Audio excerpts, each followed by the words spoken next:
Welcome back, everyone, to my Let's Play of the Final Fantasy Legend. When we last left off, Cho had just given us the keys to his bike, so now we can move a little bit faster around on the overworld, which will help decrease the amount of fights we get into with Su-Zaku when we have to go on the overworld. And we're going to have to do some traveling in the overworld because we have quite a few areas we have to find. We have to find a library, which has directions to a hidden city, and then we're also going to have to go to an electronics district to pick up 2 of the 3 parts needed to create a machine that will destroy Su-Zaku's barrier. In-game, Su-Zaku is invulnerable because of this barrier, although we can use the saw glitch to override that barrier. We don't get any gold or anything for fighting Su-Zaku in the overworld, but it's still kind of fun to defeat a supposedly invincible enemy. And each fight that we fight and win, there's a chance that our mutant might gain some stats. So yeah, the stats and mutant gains are kind of random, but once like one of the stats is maxed, and then the other stats seem to go start gaining much quicker.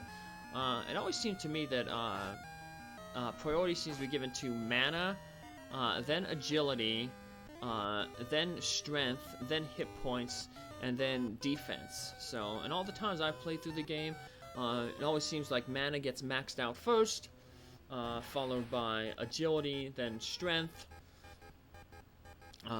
then your hit points, and then finally your defense is the last one to. Now, I've always used a female mutant.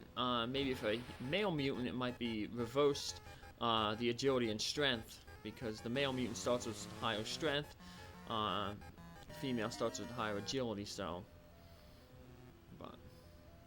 here we are at the library. We just head to the upper right corner, and your character will say, "Let's search," and they'll just wander around. And on the first floor, we're not going to find anything. I just wanted to show off, you know, the dialogue here. But if we head up to the second floor and do the same thing, head up to the upper right, our character will magically know what book she needs to read to find the location of the hidden town. Akiba is 14 blocks to the east and 15 blocks to the north. And then if we look south of the bookshelf where we got the directions, we get a free stone book. So it's another instant death attack. So it'll be good for cess there to use. Now we got those directions to Akiba, but we don't really have to worry about those directions because I can kind of point out there's a spot on the map you can easily tell how to get to Akiba, so you don't necessarily have to go out and necessarily count, you know, 14 to the east and then 15 to the north, because what you want to do is just head into this. Once again, we'll head into the underground passage, because otherwise we'd be flying in the overworld for basically 30 squares, and a little more than 30 because you have to walk away from the library. And you'll probably get into quite a few encounters with Su-Zaku. The bike doesn't negate all encounters with Su-Zaku, it just lowers the encounter rate. So we'll head back underground to avoid Su-Zaku and get into a fight with some other new enemies. The Dokuru, another undead monster. Yeah, too bad they didn't code the damage with the weaknesses spell-wise correctly. Otherwise, we do quite a bit of damage here because we're hitting it with 2 different flame attacks. So, oh, Prin is blinded, but blind, I don't think, is also is another one of those attacks that is not coded correctly. So all it's gonna do is just force Prin to the back of the row. So, but we can we have some eye drops. Woohoo! you didn't have eye drops, if you have an elixir from previously, you can use that. So, elixir removes all the status effects. So, alright.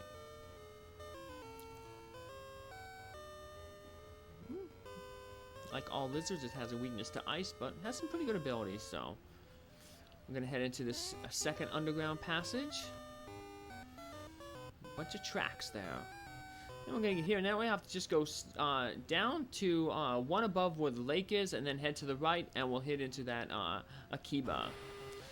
So this is an abandoned area, but it's abandoned with people, but it has quite a few items. So we're gonna hit all these abandoned buildings, and try to find some treasure and one of the parts that we need. It's important that we go here first before we head to the electronics district, because what we're gonna get here, I think we get the board here, and then in the electronics district we get the ROM, and the guy won't give you the ROM unless you have, he's like, what kind of board do you have? So you have to get the board before you get the ROM. We get a revive there. Ooh, nothing else in here. Revive I mentioned earlier. If a character gets knocked out, you can use it to bring them back to function, back to life, without necessarily seeing one of those House of Healing.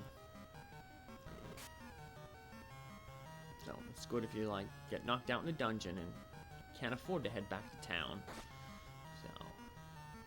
But we'll be saving often, so getting knocked out, not really an issue.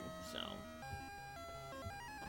and knocked out only counts if you get reduced to 0 hit points. If a character gets like stoned or incapacitated, like with that, that won't take off a heart. That's just a status effect. So, change into a giant. It's a weaker version of our Titan there. Step down, I believe. What do we got in here? Another empty room. Not empty, but another, what do I call it? Another, abandoned room. Shouldn't say empty because there's some treasures that we want to pick up. Finishing up our P-knife. Probably equip the longbow after that. I picked that up because just wanted to have another melee attack there for, well, it's not really a melee attack, but a distance attack for cess. And we get a new, but it's not the new that from Chrono Trigger. That would have been a nice one. So we got the ROM. So I mixed it up. Yeah, you have to get the ROM before you get the board. This guy's in the electronic district going to be like, hey, what kind of ROM you got? Oh, you need this board. So, we roast them, but same principle applies. We want to get this before we head to the electronics district. So, New looks like a pretty good monster. Has quite a few abilities there. Has a multi-targeting attack with gas. It's an entire group. So, now the new in Chrono Trigger, they only have 2 attacks. They headbutt you, takes you down to 1 hit point, and then their other headbutt does exactly 1 damage. So, kind of annoying to fight. So yeah, you fight a whole big group of 6 of them in the one city. So, just gotta survive all the hit points to take you to 1 hit point. Use some healing item to take you above 1 hit point, and then they'll use their 1 hit point headbutt and you'll survive. So, but the fact there's 6 of them makes it kind of deadly, but yep. But that's a different game, much later game. Eventually we'll get to that one too. We'll also get to Final Fantasy VI, where they have a world of ruin just like this game right here. So, although that world of ruin is like basically starts at the halfway point of the game. This one, we're like I said, I'd say a little more than halfway, about 60% way through the game here. So, yeah, even though this is the last major world and we're going to be fighting the last fiend, in this world, we still remember have Ashura, the archfiend, who controls the four fiends. And, someone else. The man behind the man. But, so we still have a little bit more adventuring to go. So. Look. Lamias. Much more annoying in the next game. So. Not too bad here because we have that dragon mail which gives us resistance to its deadliest spell attacks. So. Yeah, Lamias and this game and the next game tend to be more spellcasting type monsters. They have a high mana stat, do a lot of damage with their spells, and they also tend to have a stone type attack. Befitting because they're like Medusas. A cat claw, which should be cat claw, but apparently the character for R and L in Japanese writing is very similar. So a lot of times when it's translated, they get mixed up. So it's caused a lot of confusion in the Mega Man games, because in some people refer to the Good Doctor as Dr. Light. Some people refer to him as Dr. Right. And then in Mega Man 2 you have Crash Man versus Clash Man. So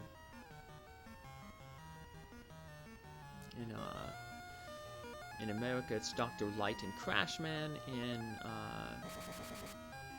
Japan it's Dr. Right and Clash Man. So yeah. The difficulty, I guess, of being a translator. So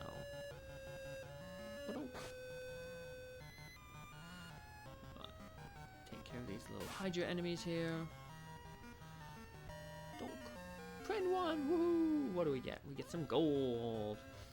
We're gonna be putting mainly our gold to use to buy get those 6 hit point 600s there for get Prin up to her 600s. So well, just checking off some stuff on my bestiary. Want to make sure that I don't miss any monsters. So, alright, we're good here. Now we just head up, and hey, we got Su-Zaku. No, we got another little town up there. See in the upper right there, and that is the electronics town.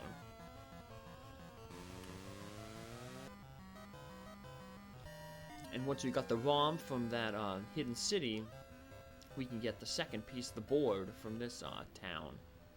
So let's head on in. We'll leave our bike here. We got a bunch of these lizard people here, but they don't really talk. So I guess they're like pet lizards. I don't know. But okay, let's use up our hit point 600s there. Hopefully we get some good rolls. That was a good one there. 18. And not so good, but 11, that wasn't good either. Like I said, you can save scum, which basically means that you save the game before you use a hit point 600. If you get really bad low, just reset and try again. But yeah, it's not really important for us to do that. It could save some gold, but time is more important in this playthrough, I think. So we have more than enough gold to buy what we need. So the stone book is pretty good, but let's sell just so we can get some more hit point 600s. Clear up some inventory space too. Very close. Probably need 2 or 3 more depending on how well we roll to max out. Got a dragon sword there. That's pretty good for hitting lizard enemies. Can critical hit them. And there's also a new shoe there, the Get a Shoe. Gives some physical defense, and it also boosts your character's strength. So, but not really gonna bother with shoes. We'll get the only shoe we're probably gonna bother with we can get at the end of the game. So, shoes tend to have very low have very low defensive properties to them, so by skipping out on them, you're not really missing much, so not really worth the money. So now we go to this little hole in the top there. We take to a secret area here, where we talk with this guy. You need a board, what ROM do you have? And he gives us the correct board. We just step outside, step back in, and there's our bike waiting at the other side. So it's kind of similar to the glider in the in that hidden town, where if you don't leave by the left entrance, you won't have your glider, or your transportation. So you just head back into the town, and it'll be there. So now we got these 2 items that we need, and those are the only 2 we were told about. So we have to head back to the town where Su-Zaku is, and let him know that we got the items that he wanted us to get. Oh, you notice there I pressed the A button accidentally. Well, you saw that earlier when I had to get into the library. But yeah, if you want to get off your bike, just hit the A button. So the bike can travel over most terrain, but those like little craters, it can't travel over. So that's why we had to dismount to get into the library. But for now, we'll just use our lightsaber. Like we saved our lightsaber for the boss in the last thing. We'll save the cat claw now for the boss, because it's a slightly stronger version of the lightsaber, so. But the cat claw is the strongest agility-based weapon. So, after that, we're going to be getting more, the best weapons, the best swords, are all going to be strength-based, so that's why it's important, I guess, to start maxing out your strength at this point if you haven't, because agility weapons are no longer going to have as high a damage multiplier as the strength-based weapons will, so strength-based weapons are finally caught up.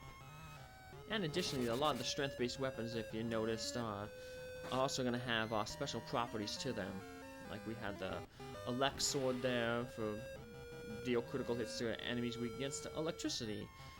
There was a flame sword, an ice sword, dragon sword, so a bunch of different swords that now have properties to instantly kill enemies if it meets the right requirements, so.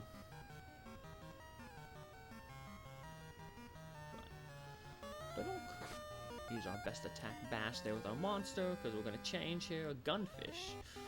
Hey, we're back at the town. Let's head on in. Yeah, we're going to head back to the bar where Su-Zaku is. Let's heal ourselves up. Yeah, I don't even bother healing myself beforehand. The money is pretty irrelevant. Yeah, it's a terrible monster. It doesn't have a lot of abilities, so. Leave our bike. Get out of the way, little warm guy. Da-donk. Oh, where's Su-Zaku at? Bike help avoid Su-Zaku's attacks? Yeah, we know that. Next is plutonium for energy. Tomorrow we go to the atomic plant. We were told the atomic plant, there's an entrance to that through the store. Weren't you going to mention to them? No, they'll be better off. We're trying to sneak off without them. Are you going to leave us behind? We'll come with you. And it's a good thing they do come with us. Not that they will join our party, but we need Su-Zaku to show us how to get over this one gap here. So yeah, see this is kind of annoying. We have to back away. You can't talk with Su-Zaku on your bike. You have to step off your bike, talk with them, and then jump back on your bike. So, and we have to leave at least one space between our bike and his bike to step off it. So, first we gotta finish off these enemies. All right, Reed of the Seeker. Ammonite. Let's see. Let's jump. And his telling us that we can jump allows us to jump over that little gap there. And we're in this area here, right below. We'll handle it from here. I'll wait for you. Okay. We're in this new area here, underneath the. This is the sword that leads to the atomic plant. If you fly over the water, you won't get into any random encounters, but we're trying to get into some encounters, you know, find some enemies. But here we are in the power plant, and that's what we're going to pick up next time. Hopefully we can find that plutonium. Take care, have a good day, thanks for following along. Bye!